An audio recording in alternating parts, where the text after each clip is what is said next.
Gran Casino de Ceuta les ofrece La Voz del Faro.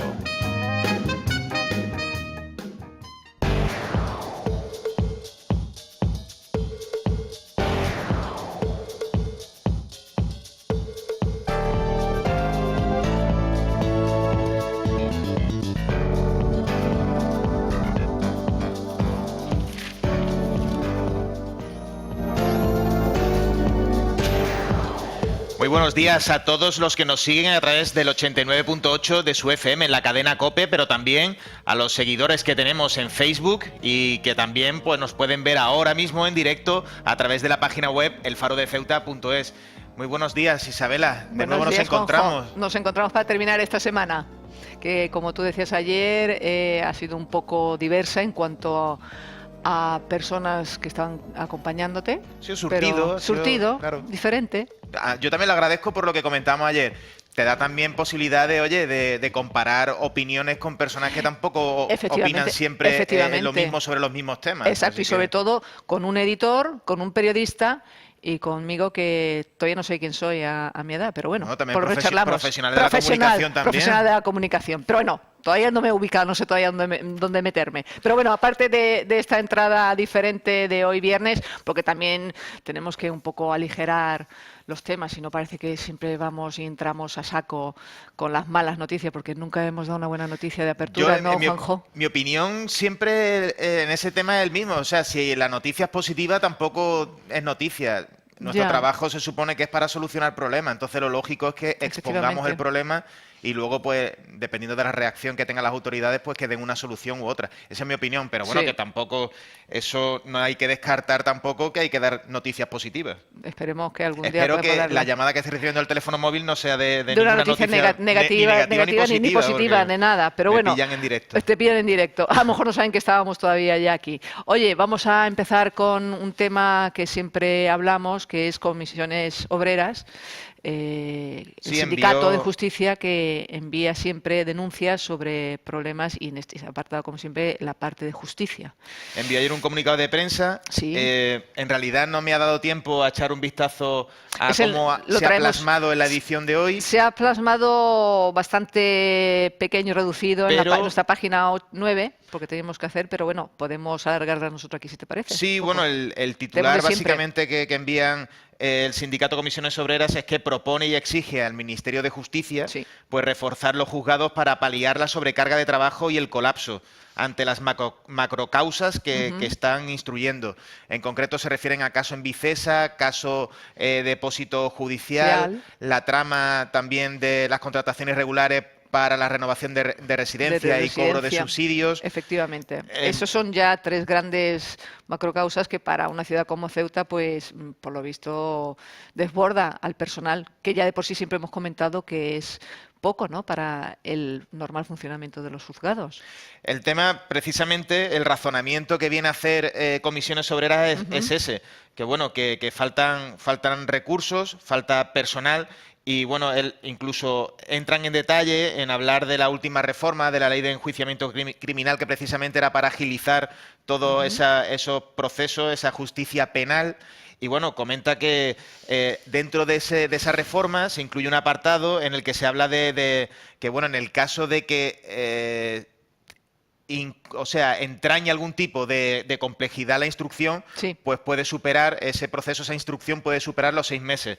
Y bueno, pues efectivamente estos casos que hemos comentado anteriormente, estas macrocausas que ahora mismo las que están inmersos los juzgados, pues precisamente se encuadran dentro de los supuestos, como puede ser pues grupos u organizaciones criminales, hechos punibles. Entonces, por eso se está demorando tanto en el tiempo, con independencia de la sobrecarga de trabajo que ya tienen de por sí los juzgados. Efectivamente.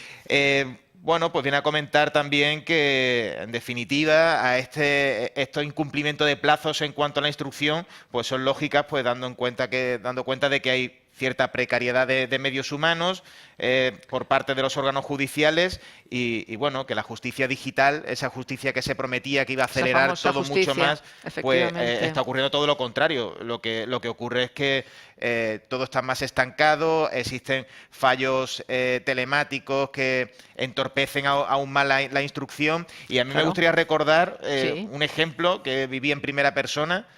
como periodista, no como particular, pero fue la demora que hubo en un auto de ejecución definitiva para retirar una valla en una calle de la barriada de San José Jadú. Y una señora que una vez que ya tuvo la sentencia definitiva, sin posibilidad de que hubiese recurso, pues todavía tardó un año o casi un año en que se ejecutase aquella sentencia.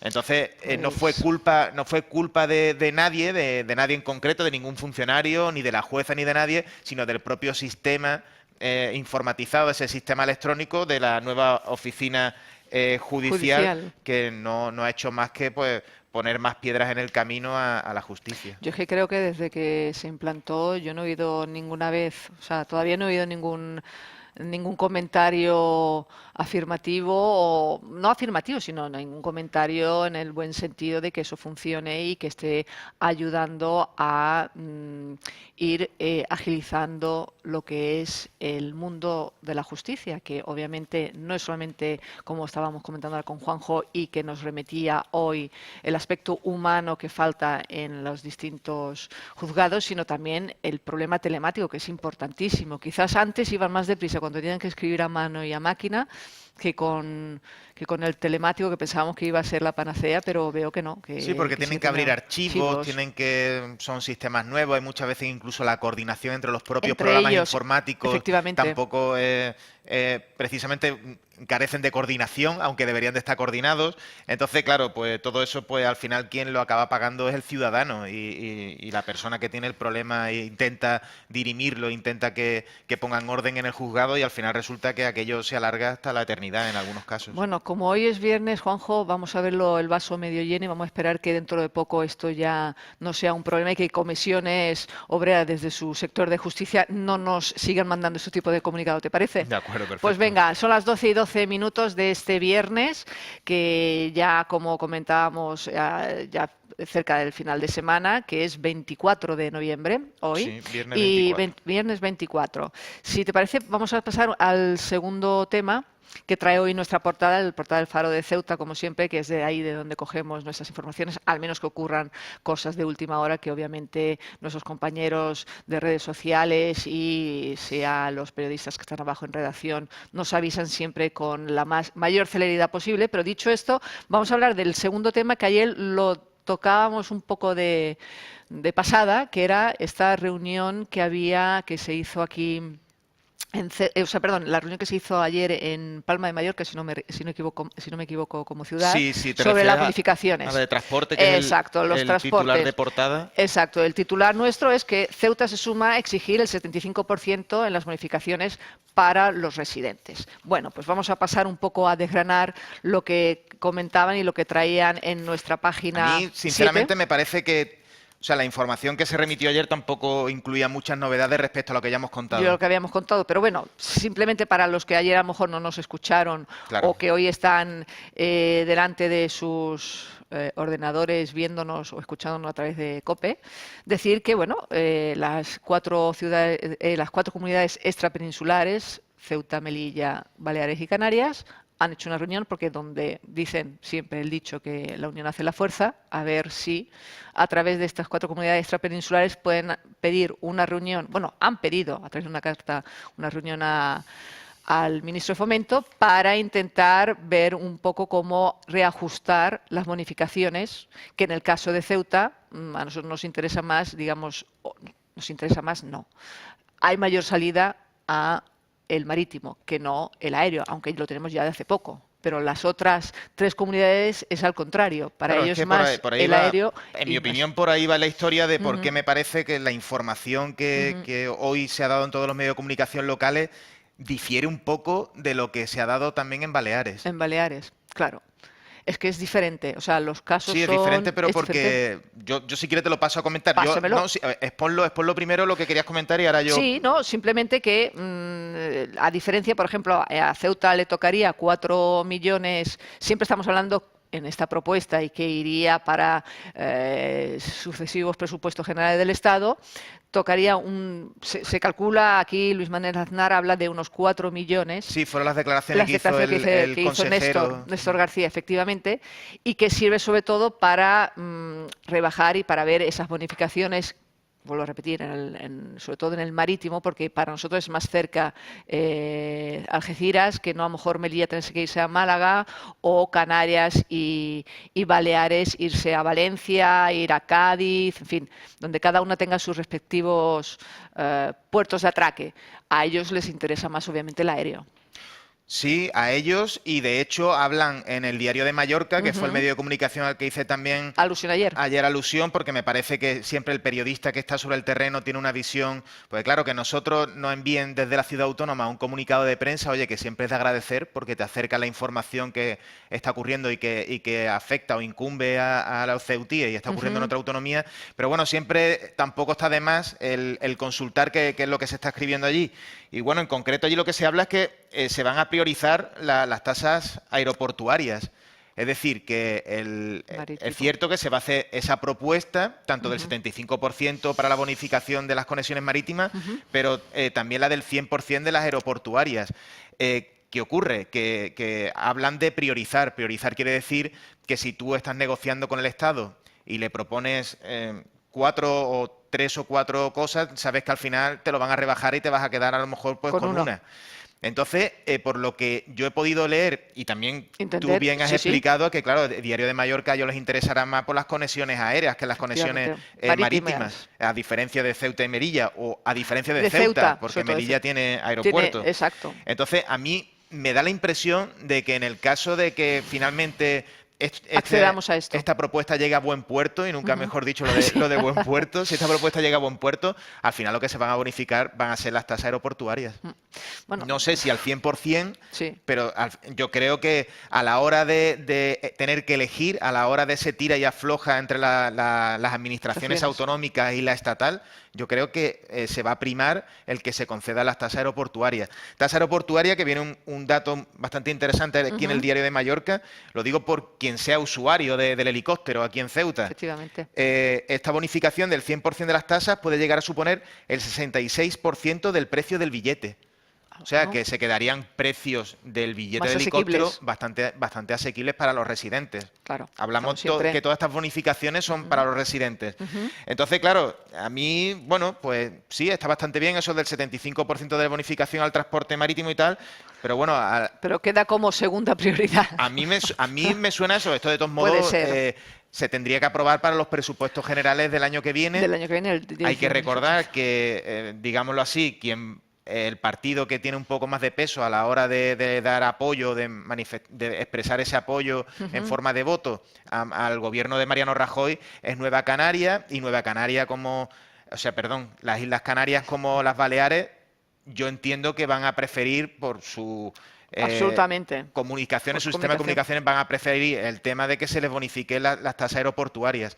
Así que bueno, ya esta es mi postura, que no quiere decir que yo me equivoque. No, pero bueno, absolutamente. Al menos a mí yo tengo esa ligera impresión. Bueno, como decía Juanjo, ayer tocamos esta noticia que ya hemos vuelto a pasar por ella, más que nada también por aclarar 2 o 3 puntitos que a lo mejor ayer no hicimos, pero claro, también hay otras noticias importantes. Otra noticia importante que podemos hablar de esta casa, que ayer estuvo aquí y que estuvo hablando con nosotros, fue León Bendayán, el director provincial del MEC, del Ministerio de Educación, sí. Que estuvo con las entrevistas de Luis Manuel Aznar de los martes y los jueves. Y bueno, también ayer tocamos ese pequeño... ayer dijimos que había la entrevista, que a propósito la daba que le ibas a hacer tú. Y al final fue Luis Aznar, le dio tiempo a llegar al hombre a hacerlo. Pero ya llevamos días, ya de la semana pasada, si no me equivoco, también lo tocamos tú y yo comentando, recuerdo, del problema de la educación en Ceuta, y León Bendayán ayer nos decía, más o menos iba a tocar esos temas que para nosotros era el problema de la educación en Ceuta. De hecho, tenemos un corte que han preparado los compañeros de realización de la entrevista de ayer. Yo creo que lo vemos primero y los oyentes de COPE lo escuchan y ahora comentamos. Y ahora comentamos, venga. Ahora mismo, ¿cuáles serían las deficiencias del mundo educativo en nuestra ciudad? Hombre, en nuestra ciudad todavía hay mucho que trabajar en el tema de infraestructuras, que ya sabéis que hemos hablado muchas veces, pero van más lento de lo deseable, ¿no? Por muchas causas, muchas razones, pero al final es verdad que de falta de espacio o incluso pues, presupuestos que se aprueban más tarde, y esto hace que se complique mucho la cosa en cuanto a infraestructuras, pero habría un capítulo y habría de infraestructura necesario. Otro capítulo que lo hemos comentado ahora mismo, ¿no? El de consolidación del profesorado, el que las plantillas de los centros sean estables, que puedan hacer proyectos que puedan desarrollar en varios años, y no que muchas veces ocurre centros que tienen alguna tasa de interinidad más que hace más complicado. Tiene sus ventajas también, ¿eh? El que existan sangre nueva y que haya nuevas ideas y gente que pase por los centros también muchas veces aporta. Pero bueno, en ocasiones los proyectos no se pueden desarrollar al no tener personal más estable. Y luego pues tendríamos también que mejorar de alguna forma aquellos test que se hacen, estas pruebas de evaluación que hacemos y que todavía, para nuestro gusto, es verdad que se han mejorado en los últimos años en cuanto a tasas de asentismo y en tasas también de capacitación, no de capacitación, sino de adquisición de competencias de nuestros escolares. Es verdad que se ha mejorado, pero yo creo que todavía debíamos de hacer mucho más. Serían un poco las tres.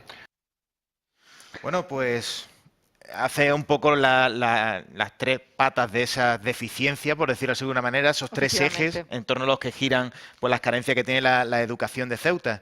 A mí sobre todo me parece muy interesante y además yo creo que incluso con quien lo comenté fue contigo, creo que no fue ni con Luis Aznar. A continuación, a la misma entrevista, desarrolla cada uno de esos puntos que expone León Bendayán y en lo que habla es que en el caso de centros sí es cierto que, bueno, que hay un plan que se presentó a comienzos de este año y en concreto irían en el Brul, pues un colegio. Después también comenta que en la misma zona del Brul, también que es una zona que está experimentando cierto desarrollo, iría también un instituto, es decir, tendríamos tanto educación primaria, infantil y primaria como secundaria. Después se le llama la antigua fábrica de la harina, pero vaya, para mí aquello es Manzanera. Iría a otro instituto y luego tendríamos otro colegio en el Príncipe. En el Príncipe. Entonces, un poco por esa parte, bueno, pues al menos sobre papel queda claro que se sigue apostando pues, por que hay una intención, sobre todo. Que hay una intención, ahora, exacto. de aquí que empecemos, como decíamos, que la palabra fue, no hemos visto todavía la primera piedra puesta, pasará del tiempo, pero bueno, yo creo que también... También es cierto que se abrió el Ciudad de Ceuta, no sé si, creo que no fue en el curso anterior, no sé si fue en el curso anterior o en el anterior, otro. Yo creo que fue en el 15, ¿no? 15-16. Creo que fue ese, hombre, pues ese colegio también, 16. y eso ya fue también bajo el mandato, que esa palabra también suena un poco castrense, pero bajo la dirección de León Bendayán, o sea que también, aunque se viniese fraguando con anterioridad, pero bueno... pasos se están dando hacia contar con más centros educativos en Ceuta. Efectivamente, eso sería lo principal y lo que podría establecer también un poco el que los demás problemas también fueran un poco aligerándose, como el problema de la ratio. Claro, no teniendo estructuras físicas donde meter el alumnado que ha crecido exponencialmente, claro, ¿dónde lo metes? No hay aulas, lo sigues metiendo en las que hay. Obviamente eso es el segundo problema del que comentábamos tú y yo también de Ceuta, de que hay clases. Él dice en la entrevista que sobre todo en primaria es verdad que tienen aulas con un total de 29-30 alumnos, que están ahí intentando poder bajar ese número de alumnos. Que donde hoy por hoy, que es la educación infantil, es donde menos tienen ese ratio de alumnos, que son de 25, y que en la clase de 3 y 4 años no hay ningún problema, que quizás visto desde mi punto de vista, a lo mejor en esas clases que están empezando, quizás no habría tanto problema como si en donde ya los chavales ya empiezan a tener una edad, necesidad de su espacio físico, no que no tengan los de 3 y 4, pero que ya es diferente el tipo de estudio, la carga de estudio, ¿no? ¿Tú qué piensas, Juanjo? Sí, y a esa carencia pues, o esa falta que pueden tener por el hecho de que saturen tantos alumnos las clases, también se une el hecho de que el número de profesores, también dicho por el propio director provincial, el número de profesores pues se mantiene igual que antes de la crisis económica. Entonces, si cada vez o se ha disparado el número de alumnos, porque además Ceuta es una ciudad que presenta una tasa de natalidad elevada y luego resulta que no se equipara al número de profesores, pues claro, nos encontramos con ya no solamente con clases en primaria que puedan tener 20 alumnos, que superan pues el límite establecido, sino que además el profesor pues se tiene que andar dividiendo porque no hay suficientes docentes para atender a todas las clases, a todos los alumnos que ya te digo, que muchas, ya alguna vez lo hemos comentado, que son menores, son niños que, claro, pues bueno, tampoco están en clase, pero bueno, la disciplina muchas veces cuesta trabajo y el profesor pues tiene que hacer auténticas virguerías para conseguir controlarlos a todos. Controlarlo todo, efectivamente. Bueno, León Bendayán pasó ayer por aquí, pero también ayer otro de los temas del día aquí en Ceuta fue, y yo creo que puede ser el último, si te parece el último. Sí, además punto, hoy creo que continúan. Continúan, si no me exacto, equivoco. las jornadas entre empresarios marroquíes y españoles. Ayer hubo por separado los empresarios marroquíes que tuvieron una charla donde estuvo el consejero Carreira. Y si te parece, vamos a escuchar que también tiene Antonio Sastre, nuestro realizador, también tiene unas declaraciones de Emilio Carreira, de Bulay y de también un empresario marroquí. Las escuchamos por separado y las comentamos rápidamente, ¿te parece? Perfecto. Venga. Cuando tenemos intereses turísticos comunes, intereses seguramente en el mundo de los servicios que son comunes, tenemos trasiegos de personas y mercancías que pueden ser comunes en cuanto a intereses. Por lo tanto, lo normal es que Ceuta y el norte de Marruecos estén no solamente hermanadas por lazos históricos, sino también hermanadas por lazos empresariales, que es lo que al final está demandando nuestra sociedad. ¿Tú crees que nuestra sociedad están demandando lazos entre comerciantes marroquíes y españoles? Yo creo que sí, lo que no sé si no será posible enlazarlos. Más que nada porque, claro, la manera más directa es la frontera terrestre y tenemos una frontera que, aunque, bueno, digan que tampoco debe suponer un problema para esos contactos y que no hay frontera que pare las ganas, ni la sinergia, ni las inquietudes por hacer o crear negocios entre ambos países, yo creo que supone un lastre para que se haga realidad. Yo creo, a mí me gustaría que fuese posible porque es igual que en cualquier parte del mundo, lo comentaba Carreira, en cualquier parte del mundo empresas francesas operan en otros países, digo franceses en cuanto a que a lo mejor uno de los países referentes nuestros más directos geográficamente, pero bueno, me refiero a que las multinacionales están en todos los países y por qué no el hecho de que también pues empresarios de España y Marruecos pues lleven adelante iniciativas empresariales. Pero ya digo, en el caso de Ceuta, para mí es un lastre la frontera porque transporte marítimo que conecte Ceuta con Marruecos tampoco tenemos. Efectivamente, si quieres, podemos escuchar a este propósito el empresario marroquí, el señor Hisham, que hablaba pues de esto, de que hay un problema con el transporte y se abastecen de Algeciras. Las cosas siguen igual, que la única vía para hacer cualquier importación, cualquier actividad comercial es mediante Algeciras. Y bueno, estamos esperando que hayan más informaciones o cosas nuevas para que podamos sacar adelante algún comercio nuevo entre Tetuán y Marruecos y Ceuta. Bueno, él lo dice, de momento es Algeciras, digamos, el referente para los empresarios marroquíes para hacer sus negocios y sus cambios de mercancías, porque el problema lo tenemos aquí con la frontera. Y cada vez va a ser más referente a Algeciras. Bueno, nos lo comentaba el vicepresidente de la Asociación de Transportistas el otro día, que ahora la mercancía que hemos importado aquí a Ceuta, como está bloqueada por el colapso que hay normalmente en la frontera, ahora lo que está haciendo es reexportarla a la península, en muchos casos a Algeciras, por no decir en todos los casos a Algeciras, y de Algeciras luego se embarca en dirección Tánger. O sea que ya lo que podíamos tener, o ese circuito de mercancía que llegaba a Ceuta y luego bueno pues salía vía Tarajal hacia Marruecos, pues además se está perdiendo. Pero bueno, quedamos en que a lo mejor también, y esto es una opinión mía, el acercar aquí a los empresarios también es un modo para decirles no se vayan del todo, que vamos a ver si esto se arregla, ¿no? También hay que decir que por supuesto, a mí estas intenciones me parece tampoco una iniciativa muy interesante por parte de la Cámara de Comercio y de la Consejería de Turismo, por supuesto. Efectivamente. Pero como hay que ponerse críticos, porque claro, para eso estamos aquí, pues para criticar. Pero bueno, para decir, para decir bondades sobre esta iniciativa, yo creo que ayer en la inauguración se hizo bastante bien y con argumentos de peso. Nos queda vamos también a escuchar al presidente de la Cámara de Comercio, al señor Bulay, porque también él dijo algo ayer. Que es la posibilidad de generar riqueza, generar negocio. Les ha gustado Ceuta, creemos que por los primeros, digo que llevamos pocas horas aquí, que se pueden generar esas sinergias que son fundamentales para nosotros y que además tenemos que pensar en el futuro, no podemos quedarnos únicamente pensando en lo mal que está la frontera hoy en día, vamos a pensar que en algún momento estará mejor y que esa sinergia, ya bien sea por esa frontera o sea a través de otros medios, podamos superar esta situación, claro.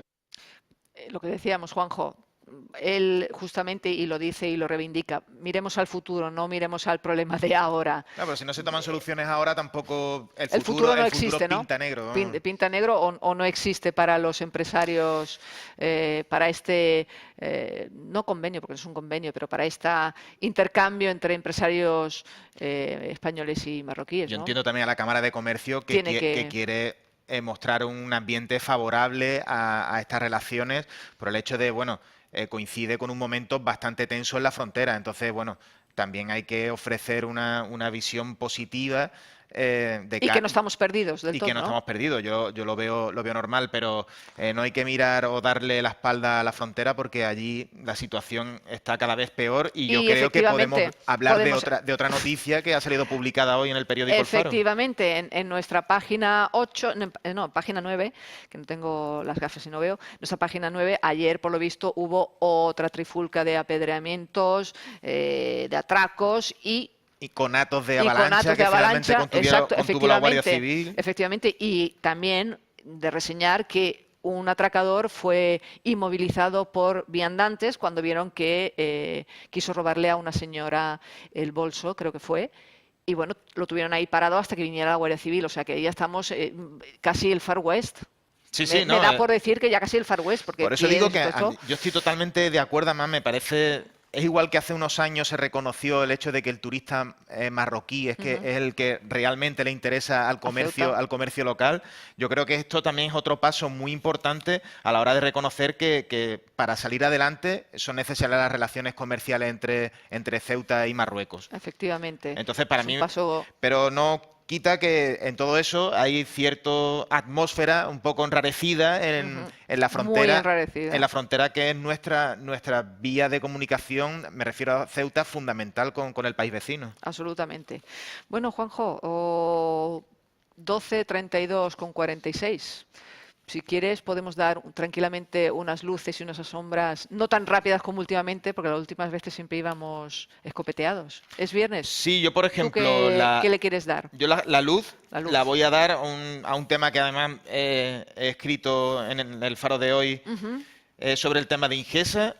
Vaya, no lo hemos tocado, lo tocaremos a lo mejor. Ingesa se compromete a reubicar a los interinos desplazados por los traslados. Hay que recordar que va a haber un concurso de traslado previo a la oferta pública de empleo, previa a las oposiciones. Y bueno, ha habido bastante polémica, sobre todo por parte de los médicos interinos, porque dicen que el hecho de que vengan funcionarios con plaza en propiedad en este concurso de traslado pues les puede desplazar de sus puestos de trabajo. Pues ayer hubo una reunión, una mesa sectorial en Madrid. Ingesa se comprometió con los sindicatos que tienen representación en esa mesa sectorial a que en el caso de que haya un desplazamiento, en el caso de que venga un funcionario de la península y el interino que está ocupando esa plaza tenga que irse, Ingesa se compromete a que le va a reubicar. Le va a reubicar quiere decir que le va a reubicar en su mismo centro, es decir, si es, por ejemplo, una enfermera, pues de ese puesto que tiene, si viene alguien a ese puesto, pues lo moverá a otro puesto de enfermería que haya. En el caso de que no haya plazas en su centro de trabajo, pues lo podrá pasar, por ejemplo, de atención primaria, que son los centros de salud, a atención especializada, que es el hospital. Bueno, pues... Comentaban los sindicatos que es un logro bastante importante y además que es algo inédito en los sistemas sanitarios españoles. Así que a mí me parece un tema bastante interesante y que además tranquiliza un poco a todos los interinos. Ahora, otra cosa digo, y es el hecho de que yo no sé si hay suficientes plazas para reubicar a todos los trabajadores. Es una duda que a mí me surge. Bueno, pero vaya esa luz esperando que sea cierto lo que ha prometido Ingesa. Yo te propongo una oscuridad oscura a todos aquellos que no permiten que la violencia de género se erradique definitivamente. ¿Te En parece? eso coincido contigo totalmente, Isabel. Además, en un día... señalado como el de hoy. Mañana es el Día Internacional, pero hoy hemos adelantado los actos y yo creo que es de merecer el darle la luz a... No, el darle la oscuridad a los que no lo permiten. Y la luz a las víctimas, efectivamente. 12:35 y 3 segundos. Feliz fin de semana. Gracias por estar ahí con nosotros. Juanjo, despide tú, estoy despidiendo yo. Ahora continuamos. No me voy a pelear yo por despedir el espacio. Ahora a continuación tenemos un debate en el que vamos a hablar sobre las devoluciones en caliente, o también conocido como rechazo en frontera, pues con distintos partidos políticos. Buen fin de semana. Buen fin de semana y nos vemos en unos minutos. Hasta ahora. Gran Casino de Ceuta les ha ofrecido La Voz del Faro.